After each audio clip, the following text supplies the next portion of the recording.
Imagine this scene. Denver, 1885. As you stroll through Hop Alley, you encounter something that would shock contemporary Americans. Opium dens filled with miners, gamblers, and patrons, occasionally even men of high standing. The air is thick with smoke. The atmosphere is saturated with the stench of addiction. City officials are not closing them down. Instead, they are accepting bribes to keep them operational.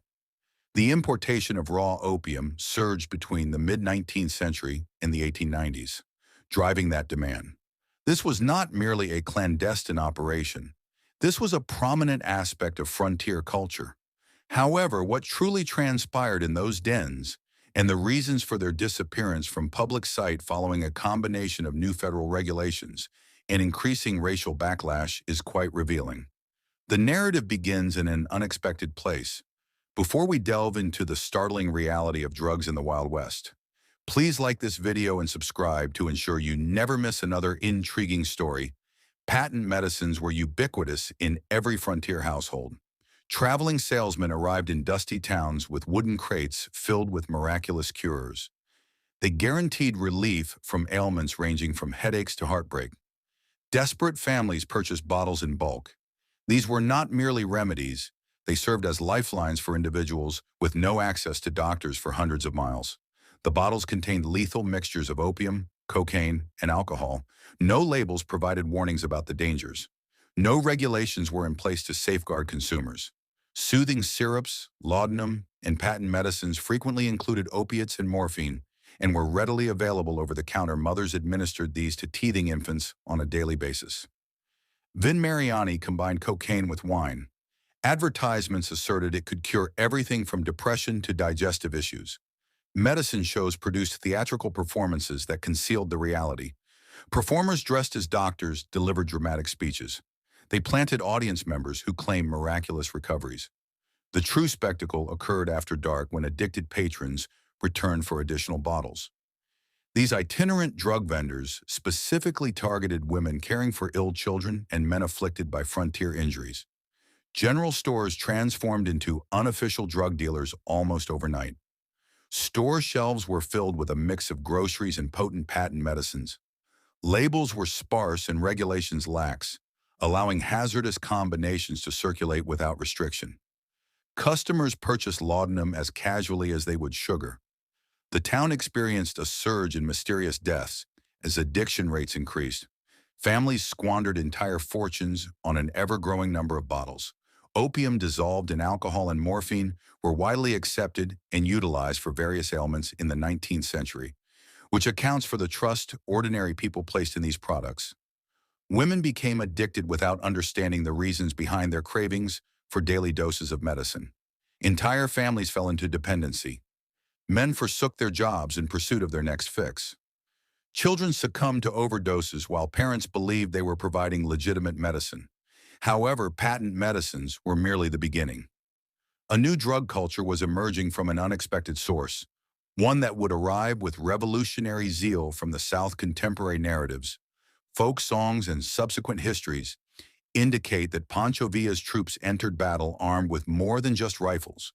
Marijuana was reportedly prevalent among Villa's forces and other Mexican combatants, with some accounts suggesting that a significant number used it at various times.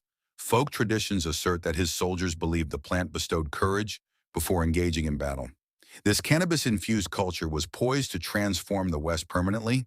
Cannabis made its way into the frontier through two avenues: legitimate medicine and Mexican revolutionary culture. Cannabis was prescribed for ailments such as pain and insomnia. Pharmacies offered cannabis alongside aspirin. Simultaneously, a concealed subculture of cannabis cowboys was developing across the borderlands. Villa epitomized this cannabis-driven rebellion. His revolutionary army frequently crossed into New Mexico territory. They brought their smoking customs with them. American cowboys observed Mexican soldiers rolling cigarettes with unfamiliar green leaves. The effects left them astonished. Pain vanished after grueling days in the saddle. Sleep became more accessible following smoking sessions around campfires.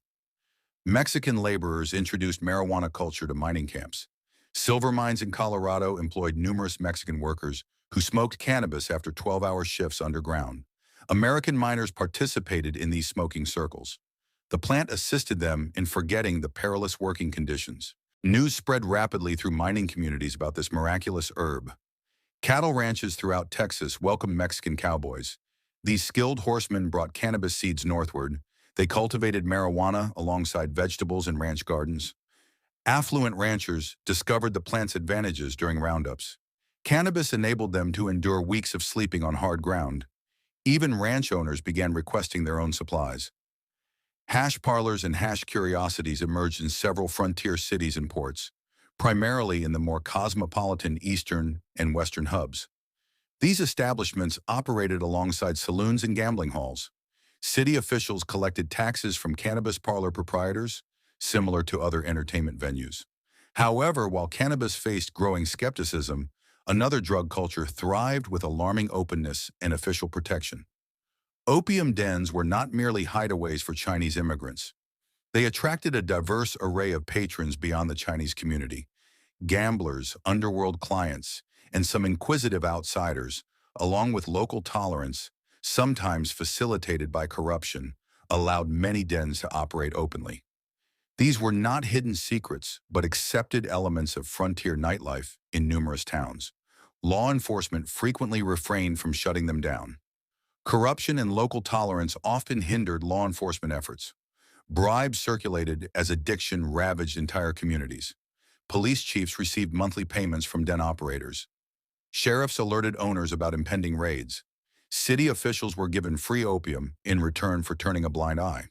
This protection fostered a vast underground economy that functioned in plain sight. By 1880, Denver's Chinatown housed multiple significant opium dens. Each establishment featured rows of wooden bunks adorned with silk pillows. Attendants assisted customers in preparing their pipes with skilled efficiency.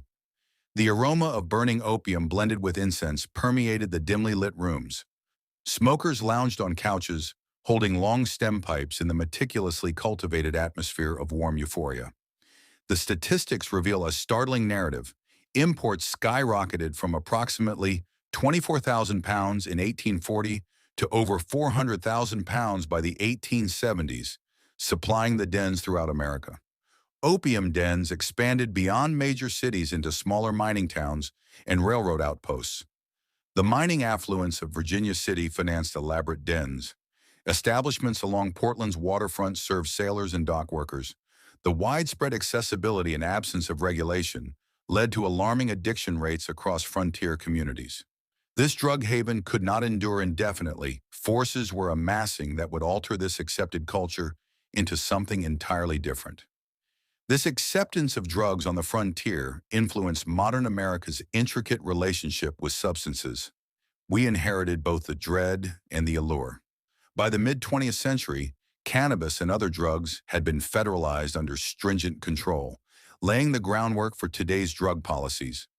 The same government that once imposed taxes on opium parlors subsequently initiated the war on drugs. Much of the Old West was more chaotic and medically experimental than the images we grew up with. Which frontier drug facts astonished you the most?